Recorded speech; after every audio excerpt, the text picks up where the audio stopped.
Llego al mundo de la gastronomía, pues en términos comerciales, por la mayor quiebra que me he metido en la vida.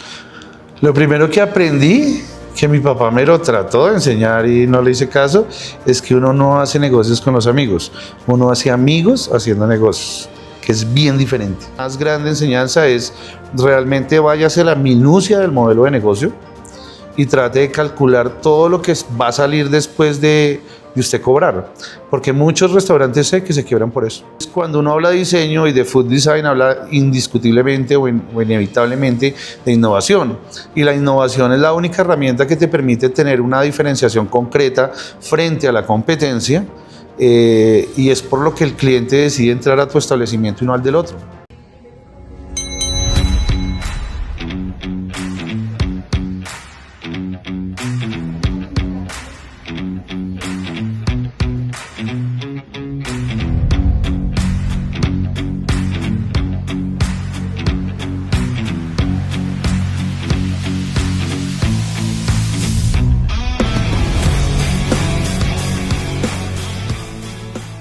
Hola, bienvenidos a un nuevo episodio de A la Carta, el podcast de la revista Buen Gusto. En esta oportunidad me acompaña Juan Francisco Castañeda, él es creador del Máster Taquería y con él vamos a estar hablando sobre un tema que atañe tanto a los restaurantes como a la industria de alimentos y ya profundizaremos más en cómo él lo ha aplicado en su negocio y es el food design.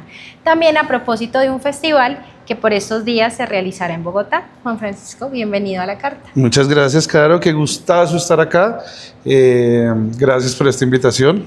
Y bueno, aquí estamos. Bueno, muchas gracias a ti por aceptar la invitación. Empecemos por conversar acerca de quién es Juan Francisco Castañeda y cómo llegas al mundo de la gastronomía. Bueno, así rápido, soy bogotano, diseñador industrial de la Universidad Nacional y llego al mundo de la gastronomía, pues en términos comerciales, por la mayor quiebra que me he metido en la vida. Digamos que entré joven a la cocina, como, no sé, unos 12, 15 años. Mi mamá fue una gran cocinera, es como mi gran inspiración en el tema de cocina. Ella fue la que me dio la entrada a la cocina, pero pues ya a nivel comercial fue un punto de inflexión muy fuerte que fue una quiebra con una empresa de diseño que fue toda una experiencia. ¿Y de eso hace cuánto? Eso fue en el 2015, ya hace 10 años. Yo tenía una empresa de diseño, hacíamos stands, escenografías, vitrinas, como material POP, como este tipo de desarrollos.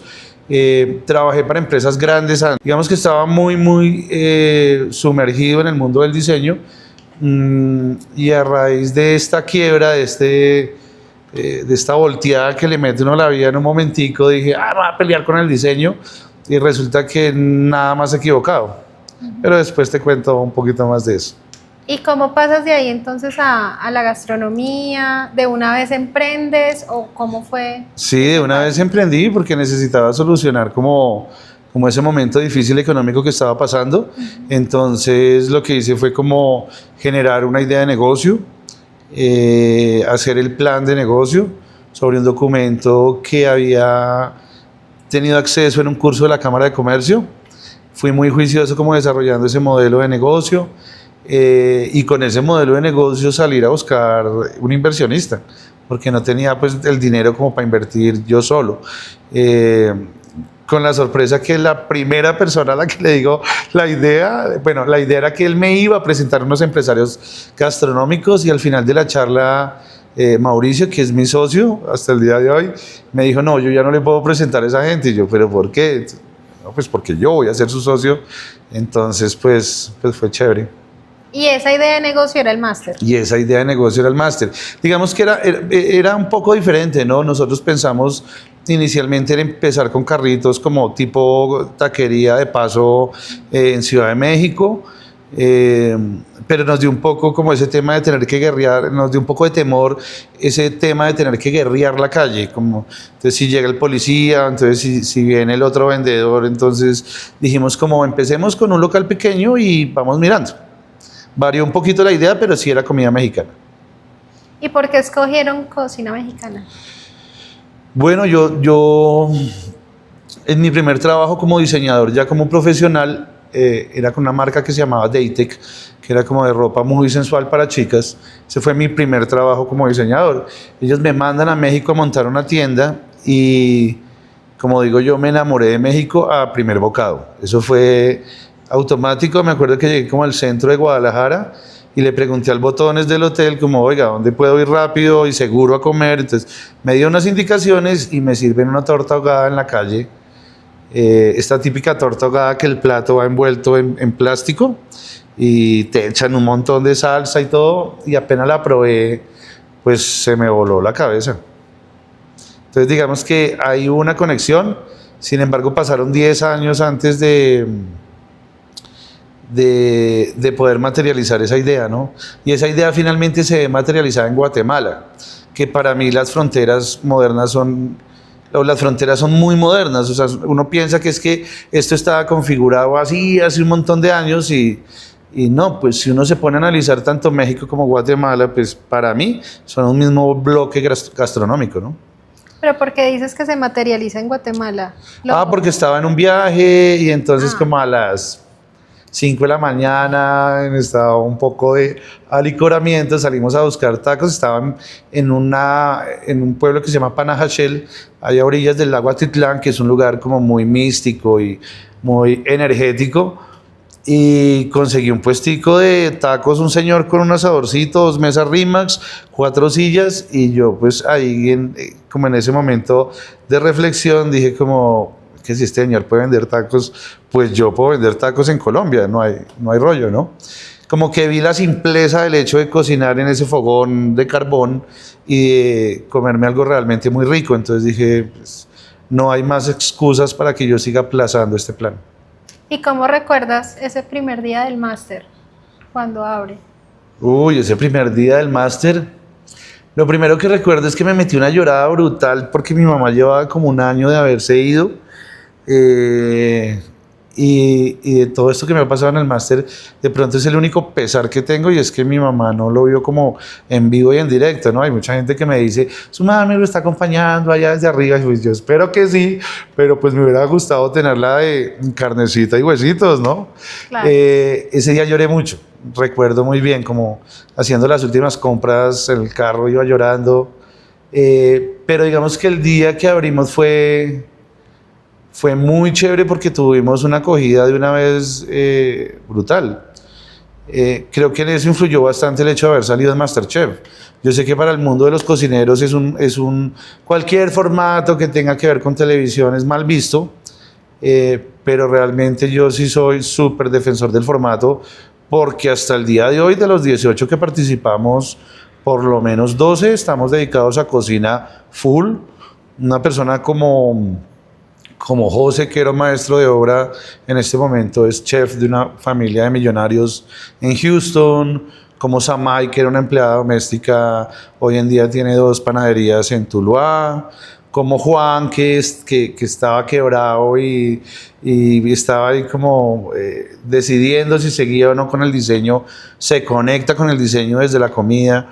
Entonces realmente pues como que sí defiende ese formato y ayudó un montón.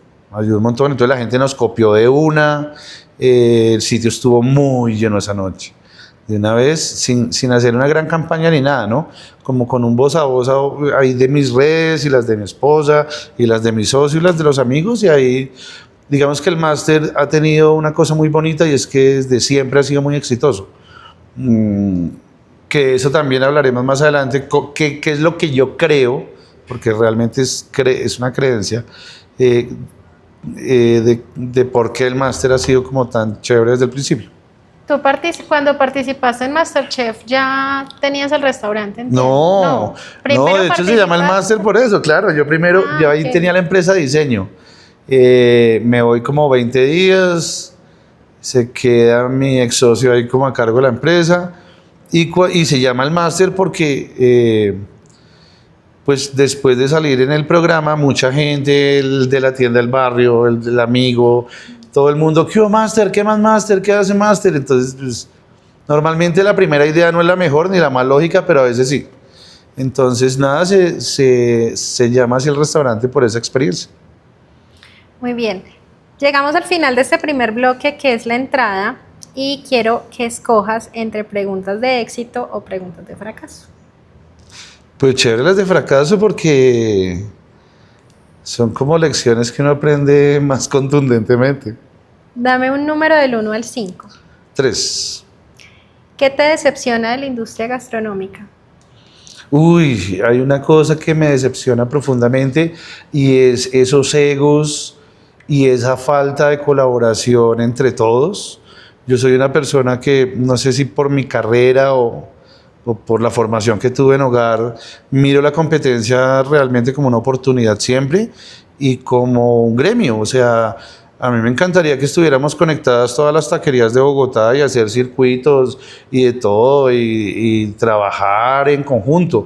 Por ejemplo, a mí me abren una taquería cerca y yo lo primero que hago es ir y presentarme y decirle, venga, weón, si algún día le faltan tortillas, caiga al máster. Si algún día le faltan chiles, caiga al máster. Porque me parece que es como la manera en la que uno debe trabajar, ¿no? Aquí no, aquí se dan palo, entonces es muy chistoso porque no sé, vas a un evento y los ves a todos súper sonrientes, posando para fotos, pero uno sabe que por detrás este va la carreta de este y esta va la carreta de este. Y yo digo, no, no tiene sentido, ¿no? Eso me decepciona brutal de la industria gastronómica en Colombia. No sé si sea así en todo el mundo, ¿no? ¿Qué entrada del máster nos recomiendas? ¿Qué entrada al máster les recomiendo? Bueno, ahorita estoy lanzando un plato que está bien chévere, es una idea muy sencilla, muy sencilla, es el guacamole crocante. Yo no me lo había comido en ningún otro restaurante y es básicamente un guacamole hecho a la minuta. Si bien la comida del máster es comida de ensamble y ya tiene una preparación anticipada, el guacamole es de las pocas cosas que hacemos como cada hora estamos haciendo guacamole y nuestro guacamole tiene fama de ser muy rico y lo pusimos todavía más potente metiéndole trocitos chiquititos de chicharrón carnudo. Entonces como que tienes un poquito de carnecita, pero tienes el crunchy dentro del guacamole y además va acompañado de un pedacito de chicharrón toteado tradicional bogotano. Ha sido un éxito esa entradita en el máster, entonces esa es la que les recomiendo. Nos comentabas que llegas al mundo de la gastronomía porque tienes un fracaso, una quiebra con tu agencia de diseño. ¿Qué aprendiste de ese momento difícil? Lo primero que aprendí, que mi papá me lo trató de enseñar y no le hice caso, es que uno no hace negocios con los amigos, uno hace amigos haciendo negocios, que es bien diferente. Eso fue lo primero que aprendí. Y otra cosa que aprendí es el tema de la legalidad en todo. O sea, si yo voy a montar un negocio contigo, venga, hagamos papeles, firmemos todo, dejemos todo sentado. Digamos que es otra de las grandes enseñanzas que me deja esa quiebra, porque terminé, el 100% de la afectación me la llevé yo por no ser juicioso en el tema de hacer papeles y todo este tipo de cosas. Y lo otro que me dejó es que aplica para el mundo de la gastronomía, para muchos restaurantes que fracasan, es el tema del costeo del producto y saber realmente a cuánto vendes, porque hay un montón de gastos y de salidas de dinero que uno normalmente no contempla. Entonces, no sé, dentro del costeo de un restaurante una persona no tiene en cuenta las servilletas, o el desengrasante, o el limpiapisos, o el impuesto que toca pagar, la retefuente, el reteica, bueno, todo este tipo de cosas. Entonces también fue como la más grande enseñanza, es realmente váyase a la minucia del modelo de negocio y trate de calcular todo lo que va a salir después de usted cobrar, porque muchos restaurantes sé que se quiebran por eso. Anticipabas que ya nos ibas a contar más adelante como esa conexión entre el diseño y la restauración. Sí. No sé si el food design es esa conexión. Claro. O cómo no lo puedes. Pues mira, explicar. Lo que pasa es que, bueno, el diseño industrial realmente es una disciplina nueva, pero el diseño industrial realmente es el que dice, venga, un momento, vamos a analizar la cadena de valor de los alimentos, iniciando desde la semilla y la consecución de la semilla hasta el descomer.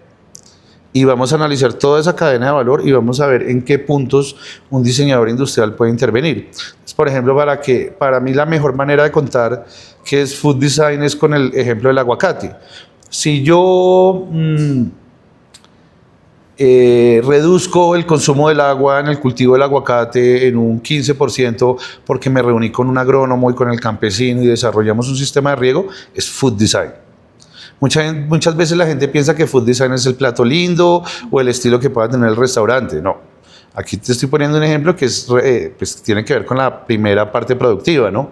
Si yo diseño una herramienta para bajar el aguacate y que este aguacate no se golpee y dura 8 días más en góndola, es food design.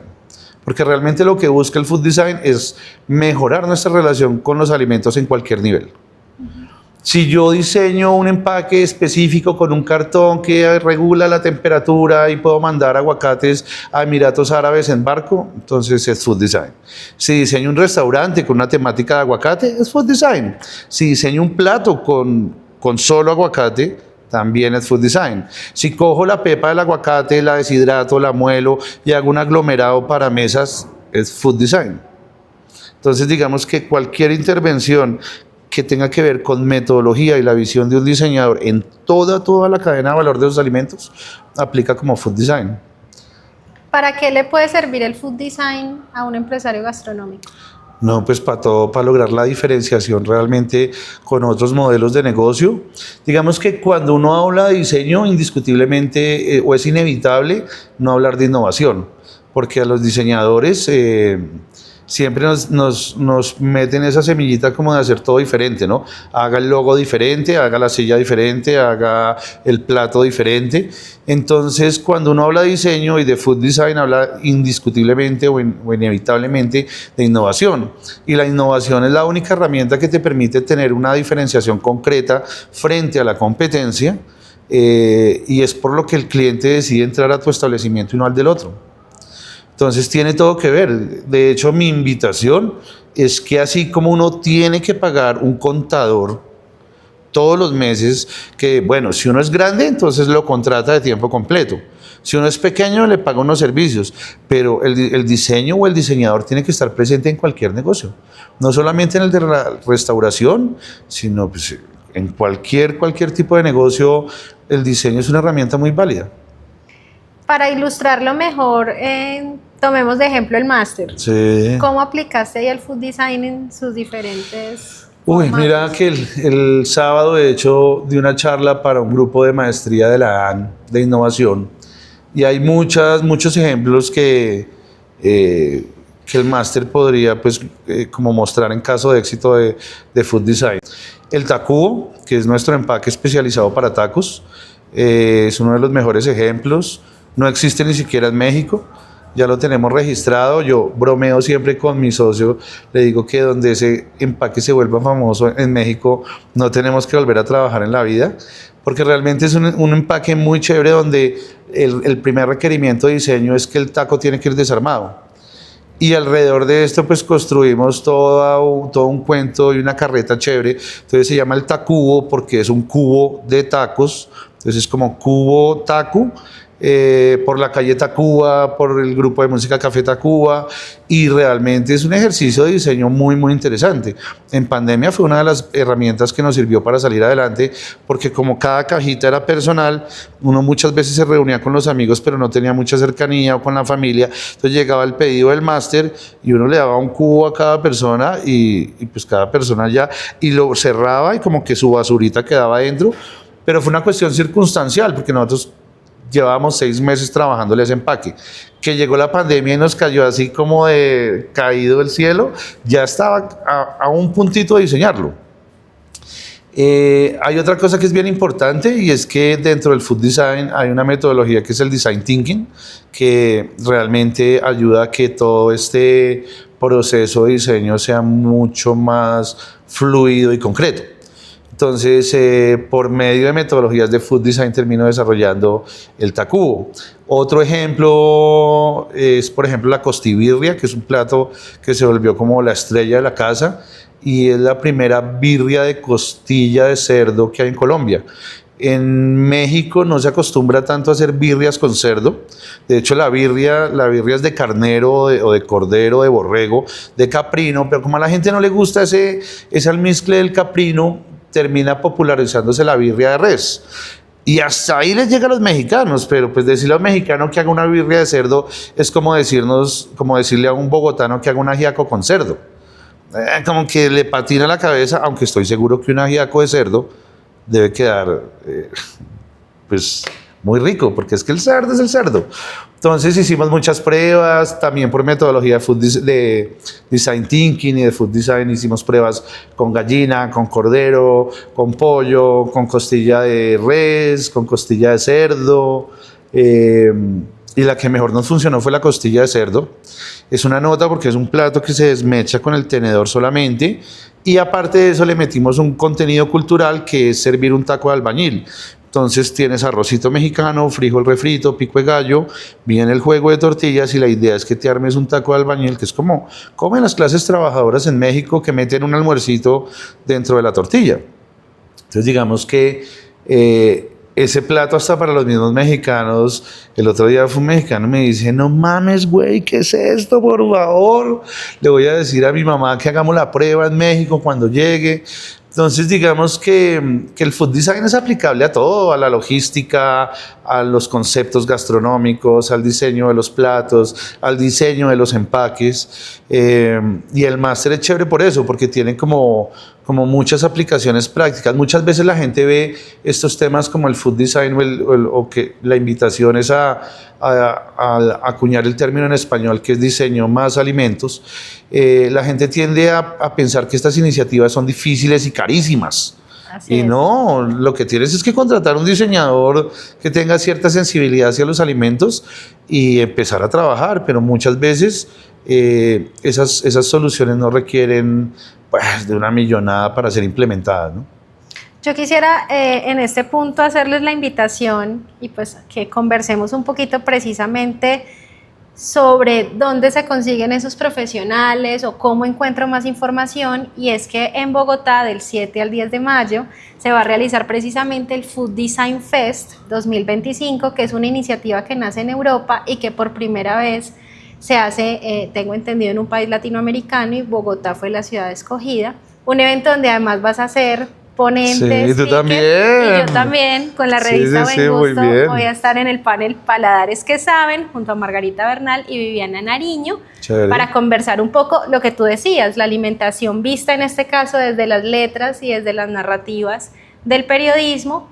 Y traigo el tema a colación no solamente por hacer la cuña, sino porque estos espacios son precisamente esos pequeños, digamos, lugares. Digo pequeños porque pues son en espacios reducidos, Sí. pero van a estar personas que saben muchísimo, expertos de todo el mundo, y creo que vale mucho la pena la invitación para que quien de pronto este tema le inquiete también para aplicarlo a su negocio, encuentre allí información, referentes.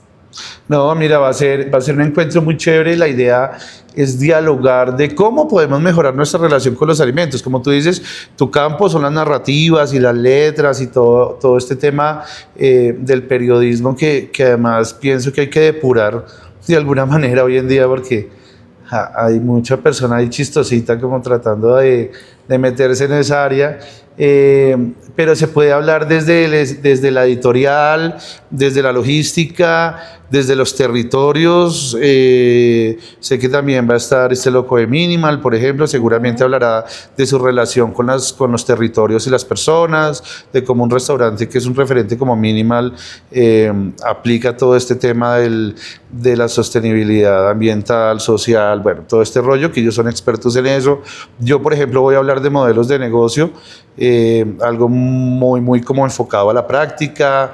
Sé que va, por ejemplo, Liliana Orjuela a hablar de la parte editorial. O sea, no sé, digamos que es dialogar desde muchas ópticas del tema de los alimentos. Hay conversaciones que son muy profundas y muy, llamaría yo como de un nivel intelectual altísimo, hasta cosas demasiado prácticas que la gente dice como, venga, necesito esto ya para mi restaurante. Entonces va a estar chévere porque hay para todo el mundo. Vemos que hay carnecita, hay maciza, dicen en México, hay maciza para todo el mundo. Entonces hay que ver muy bien el perfil de todos los oradores y pues decidir a qué se va. Y lo mencionaba por lo que te decía, porque quizás es un tema que para muchos puede sonar muy técnico o que atañe solamente por allá al diseñador industrial. No. Y resulta que estos espacios demuestran y le brinda la posibilidad a la gente que precisamente vaya para darse cuenta de cómo de todo este conocimiento también puede sacar herramientas para aplicar en el negocio. Claro, mira, es que aquí hay una cosa que es bien importante y es que todos somos diseñadores, todos. El hecho de que yo haya escogido esta gorrita, esta camisa hoy, de que me deje el bigote, que tenga el pelo de determinada manera, tú escoger tu vestimenta, tu peinado, tu maquillaje, eso ya es un ejercicio de diseño que hacemos todos los seres humanos desde que nos levantamos. Cómo está nuestra casa, qué auto tenemos, qué ropa compramos. Entonces, yo conozco mucha gente que hace food design sin ser diseñador. Lo que pasa es que cuando uno va a llevar un ejercicio práctico donde se pone sobre la mesa pues una meta o algo que se tiene que lograr, pues asesórese de alguien que sepa un poquito más que usted, por lo menos en ese tema, ¿no? Yo puedo tener nociones de contabilidad. Ah, sí, que el red de fuente, que la red de ICA, que el impoconsumo, pero pues si yo ya voy a un ejercicio serio, pues llamo a un contador.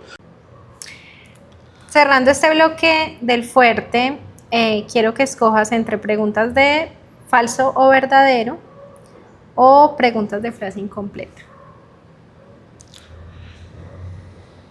De frase incompleta. He pensado en cerrar el restaurante ¿cuándo? Nunca, Reno, ni en pandemia. Bueno, venga, claro, porque un día así, como al cuarto día que nos encerraron, yo vine, miren, me senté en el andén con el ojo aguado. Yo no lo pensé en cerrar, por eso dije nunca, pero en ese momento dije, pucha, se acabó esta vuelta. O sea, fue como un pensamiento de mucha tristeza, pero que yo haya pensado en cerrar el restaurante, nunca. El consejo más útil que recibí sobre abrir o administrar un restaurante fue: el mejor consejo que me pudieron dar sobre tener restaurante es realmente tener el control de su restaurante, porque es que hay mucha gente que en ese proceso, en los procesos de crecimiento sobre todo, y en este proceso de abrir otra sucursal, pierden el control de su negocio, y si no lo conocen al detalle, es muy complicado. Digamos que para los restaurantes está ubicado que la apertura de ese segundo punto es un momento crítico, y es precisamente por eso, porque bien o mal, así venga uno todos los días o venga cada 8 días, lo que sí hay que tener es el control total del restaurante, estar analizando gastos, estar analizando costos. Miren, hay una invitación que es muy clara para todos los restauradores, y es: el éxito de un negocio no está en lo rico que cocine. Claro, si tú cocinas rico vas a tener más clientela, pero no hay nada más alejado que pensar que porque los platos de uno son ricos y están bien servidos, el restaurante va a ser exitoso. Y es el control del recurso humano, es el control de las compras, es el control de los gastos, el control de la entrada. Muchas veces, si tú no tienes una persona revisando que lo que te entra por datáfono sea realmente, el banco te puede cometer un error donde te lleva a perder 2, 3, 4 millones de pesos. Yo tengo una china que me mira todas las entradas de datáfono. Don Juan, el otro día me dijo: don Juan, hay como 1 millón de pesos respondido. Si no cojo yo, llamo al banco, hago la gestión. Entonces es tener el control de tu modelo de negocio realmente y conocerlo. Si pudiera devolver el tiempo atrás, jamás habría invertido en... Es que saben qué es lo que pasa, y no quiero ser ni petulante ni creído. El diseño es una disciplina que permite plantear ideas, y por medio de una metodología, como lo decía ahorita, del design thinking, a uno le permite de una manera muy fácil como ver los requerimientos, idear, proponer, prototipar, y si uno prototipa y no ve que no le funciona, pues vuelve atrás. Ese es el alma del design thinking. Y en la industria de la restauración, prototipar es demasiado fácil. Porque, pues no sé, si uno va a prototipar un televisor, pues prototipar un televisor lleva meses y millones de pesos. Prototipar un plato, 20,000 pesos, y lo haces en 1 hora. Y si no te sirve, pues lo desechas y vuelves y prototipas y prototipas.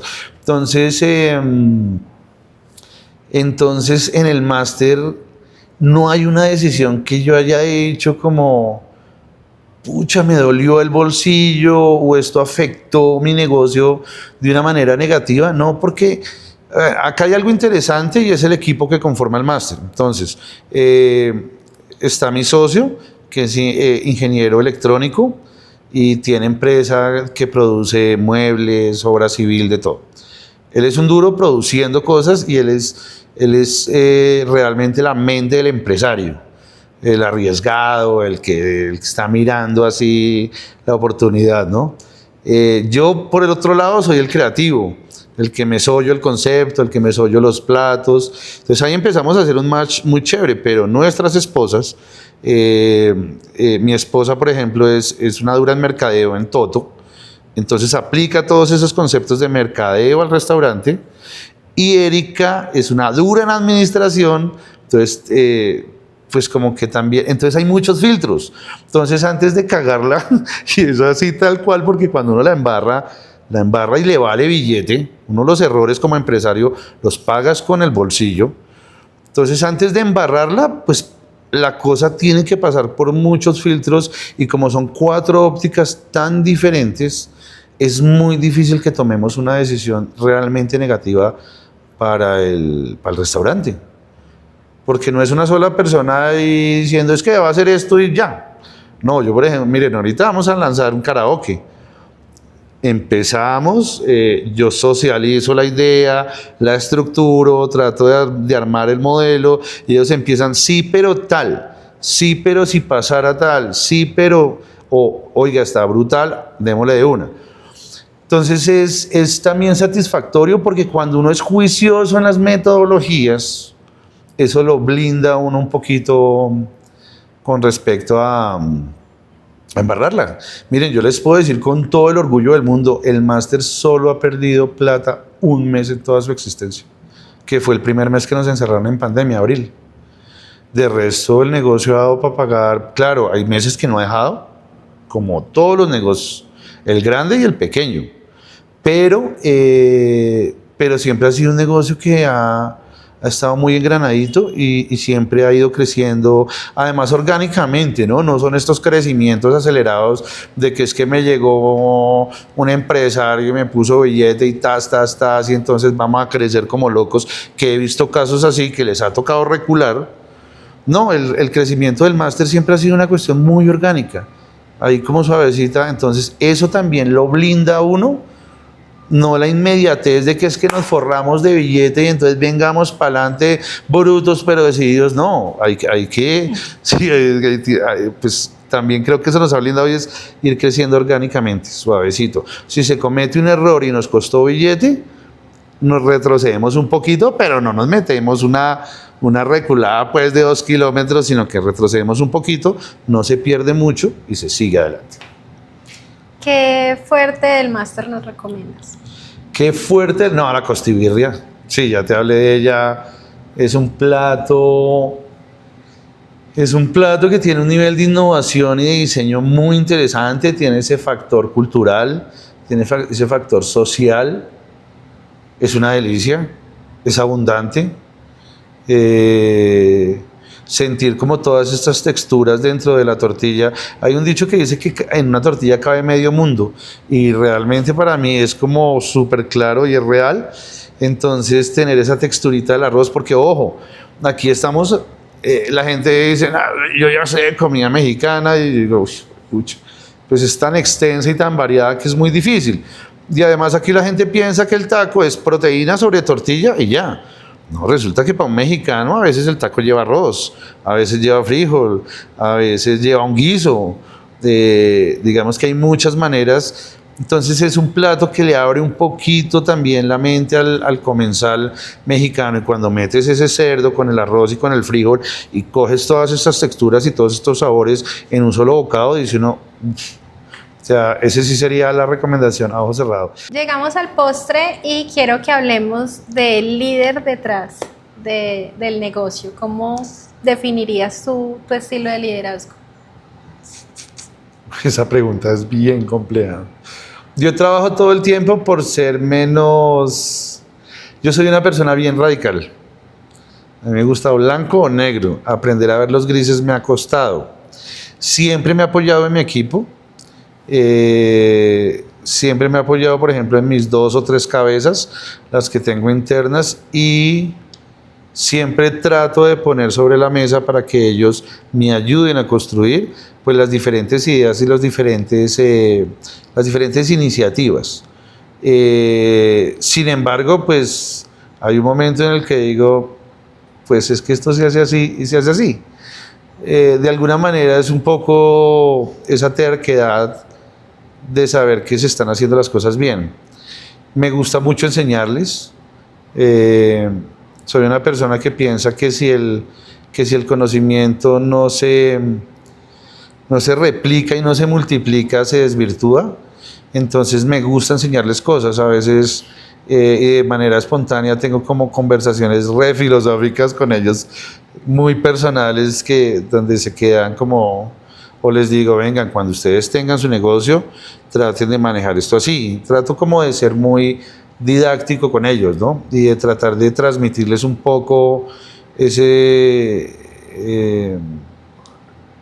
pues sí, como decía, hacer bien las cosas. A mí mi viejo, una de las cosas que me enseñó es, si usted va a ser embolador, sea embolador, pero hágalo bien. Si va a ser cocinero, sea cocinero, pero hágalo bien. Entonces, para mí no hay otra manera de hacer las cosas si no es bien. Y pareciera que fuera como un común denominador. Resulta que no. Hay mucha gente que hace las cosas por hacerlas. Entonces, creo que lo que me identifica en ese estilo como líder es tratar de contagiar a las personas en siempre hacer las cosas de la mejor manera y con el mejor fin. ¿Qué es lo más difícil de liderar un equipo de trabajo?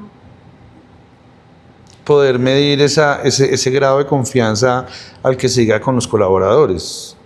Porque si se viene uno muy para como los mantengo allá, pues no hay una cercanía que permite un diálogo más fluido. Pero si los traigo muy acá como pues son mis amigos, ya empieza la gente a abusar un poquito de esa confianza. Entonces me parece que el reto es mantener la relación en ese punto chévere en que somos casi amigos, porque pues realmente uno no puede ser amigo de sus colaboradores. Bueno, no puede ser amigo de sus colaboradores fuera del restaurante, pero nunca adentro. Y tampoco ser pues la persona que ya está en un podio inalcanzable, al que, ¿será que le digo a don Juan que si me atiende? ¡Qué miedo! No, pues, entonces ese punto medio es como el secreto, pienso yo. ¿Cuáles consideras que han sido las claves del máster para ser exitoso desde el primer día? La visión del diseño. No sé, algún día recibimos, porque pues esto es un trabajo conjunto, algún día recibimos como un reconocimiento en un evento, y apenas me bajé de la tarima, alguien me pregunta como, oiga, ¿y cuál es el secreto para que usted en tan poco tiempo haya tenido este reconocimiento? Y yo de manera automática les dije como a partir del pensamiento de diseño. Eso ha sido realmente lo más importante, y esa es mi invitación a todos los empresarios gastronómicos, es que el diseño, más que las paredes, que las mesas, que las sillas, es realmente un conjunto muy grande de decisiones. El servicio, diseñar todos los puntos de contacto. Por ejemplo, a mí las metodologías de diseño, que lo primero que me dijeron es, mire, los puntos de contacto más importantes con el cliente en este ciclo en que entra un cliente o te conoce en redes, te busca, llega, pide, ordena, paga, pues todo está, se me olvida la palabra, en este ciclo de uso, ¿cierto? Lo primero para mí fue identificar los puntos de contacto y dónde podía ser yo muy fuerte, que de hecho, creo que ustedes lo han visto en el máster, yo lo hago de manera muy personal, ¿no? Cuando no estoy yo, hay unos delegados que tienen como esa cercanía con los clientes, pero creo que realmente es eso, es la visión del diseño. El diseño, miren, es algo tan poderoso, y vengo de una generación donde, es que el vaguito, él es muy pilo, entonces estudió matemáticas o medicina o derecho. Él no es tan pilito, entonces estudió diseño gráfico o industrial. No, realmente pues sí, venimos de que salieron un montón de diseñadores, muchos muy mediocres, no digo que no, pero esto ayudó a que el diseño no sea visto con toda la seriedad que merece ser visto. Pero si tú revisas los casos europeos o los casos orientales, el diseño en las empresas es indispensable. Esa es la invitación. Hablabas de crecimiento orgánico del máster y llevan muchos años haciéndolo bien. ¿Has pensado en expandirte? ¿Cómo Sí. ves esa parte de crecer del negocio? Bueno, mira que siguiendo con esa visión del orgánico, de lo que va fluyendo de alguna manera con la vida, el máster vamos a cumplir casi 10 años. Hasta ahora encontramos nuestro modelo final de punto físico. Que, mira, a ver, hablando de taquerías, hay dos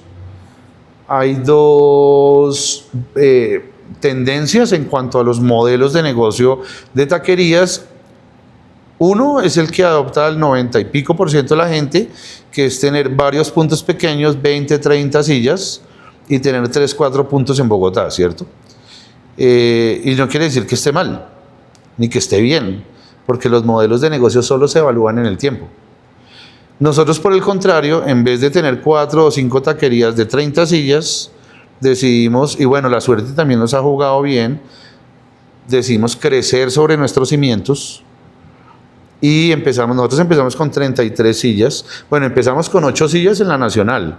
Llegamos a Chapinero en un pedacito de la casa con 33 sillas.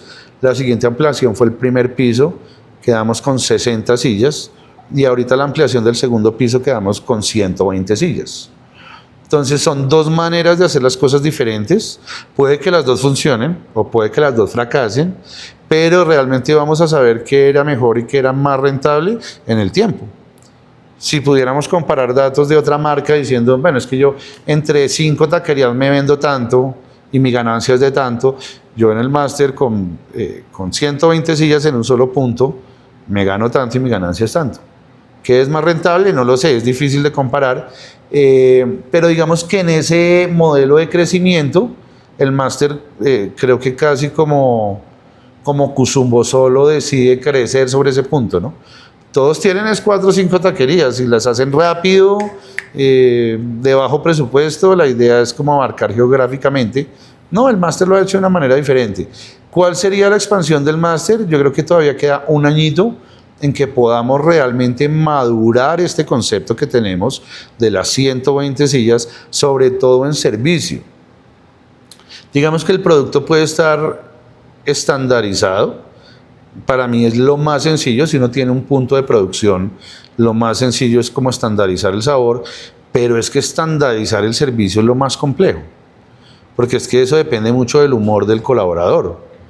Entonces necesitas tener personas que sean constantes en su servicio para poder... Es que es una bobada si tú quieres abrir otro punto y no tienes la certeza de que puedes replicar lo que ya tienes al 100%.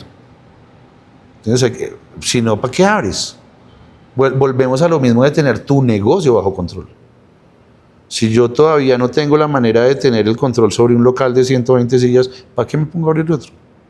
¿Para prestar 2 servicios malos? No. Entonces acá nos queda un año de maduración realmente para ver la parrilla de horarios, para ver las ventas, los gastos, para analizar todo el modelo financiero y ahí sí decir, listo. Pero no queremos ser cadena, no creemos en el monopolio de los tacos ni de la comida mexicana, no creemos en la economía solidaria, donde todos tenemos mercado, donde nunca ha sido nuestro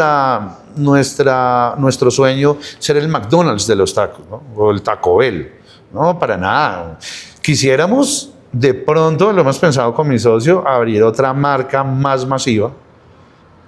Ni siquiera más masiva porque el máster pues de alguna manera sí es muy inclusivo, pero no es masivo.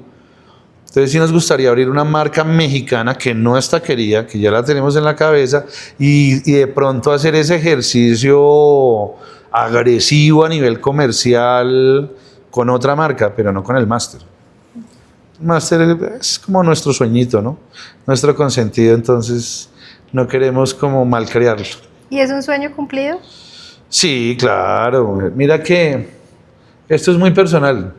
Yo durante muchos años de mi vida he tomado yagé para temas terapéuticos pues espirituales. Y yo hasta mucho tiempo después me vine a recordar que en mi primera toma de yagé yo tuve una visión que fue atendiendo un restaurante muy parecido a como era el segundo máster, el de Chapinero. El primero de Chapinero, que era chiquito, y una tarde yo dije, yo estaba parado fuera del máster y fue como tener un déjà vu, pero entendí que no era un déjà vu, entendí que era una visión que me había dado el yagé, una pinta, como dicen los taitas, me habían dado una pinta en un momento y fue automático, yo relacioné como 12 años antes de tener el máster. Entonces, claro, es un sueño cumplido, me da la posibilidad de manejar mi tiempo, de ser esposo, de ser padre, de ser amigo, de ser todo, de ser hermano. Me encanta recibir gente, es más que cocinar, me gusta ser anfitrión, poder saludar, brindar un tequilita, a los amigos, venga, pruebe este platico, bueno, que estoy testeando, como toda esa dinámica social que ocurre al interior de un restaurante, claro, es un sueñazo cumplido, pero con toda. Vamos cerrando este bloque y esta entrevista y te voy a hacer unas preguntas relámpago. Listo. ¿Para qué eres bueno? Bueno, creo que soy muy bueno para conectar gente. Me encanta además. ¿A quién admiras? Admiro a Pepe Mujica, que pudiendo haberse dejado corromper por el sistema y por el poder, se mantuvo impoluto realmente ante todo lo que ha vivido y todo lo que ha pasado por su vida. ¿Qué te trasnocha? Me trasnocha mucho el hecho de aventurar y de hacer cosas nuevas. A veces necesito tener siempre proyectos nuevos para no aburrirme, y creo que esa es una condición de los creativos, porque pues claro, el máster ya funciona, si yo no vengo en 2 o 3 días no pasa absolutamente nada, pero ya sé que cuando empiezo como a bajar un poquito en el interés en el máster, entonces lo que necesito es nuevos proyectos dentro del máster. ¿Y qué postre nos recomiendas en el máster? Bueno, en el máster tenemos solamente 2 postrecitos, pero claramente te recomendaría los churros españoles. Claramente hace parte de toda esa herencia gastronómica que trajeron los españoles, y en México se comen muchos churros. Están buenísimos. Buenísimos. Ese es el postre recomendado. Muy bien, pues hemos llegado al final de la entrevista. Muchas gracias Caro, por estar acá. No, con todo gusto, ¿verdad? Muchas gracias por la invitación y pues creo que al cierre deberíamos recordarle a las personas que nos oyen y nos ven que asistan al Food Design Fest. Va a estar muy bueno. Así es, toda la información la encuentran en nuestra revista www.buengusto.co, también a través de nuestras redes sociales, también a través de las redes del máster. Y pues nada, esperamos que hayan disfrutado de este capítulo tanto como nosotros. Les recordamos que cada 15 días, los domingos, estrenamos un nuevo episodio en A la Carta, el podcast de la revista Buen Gusto. Y si esta es la primera vez que llegas a este contenido, te invitamos para que te suscribas, actives la campanita y estés muy pendiente de todas las novedades que compartimos a través de este canal y también a través de nuestras redes sociales y nuestro portal en internet.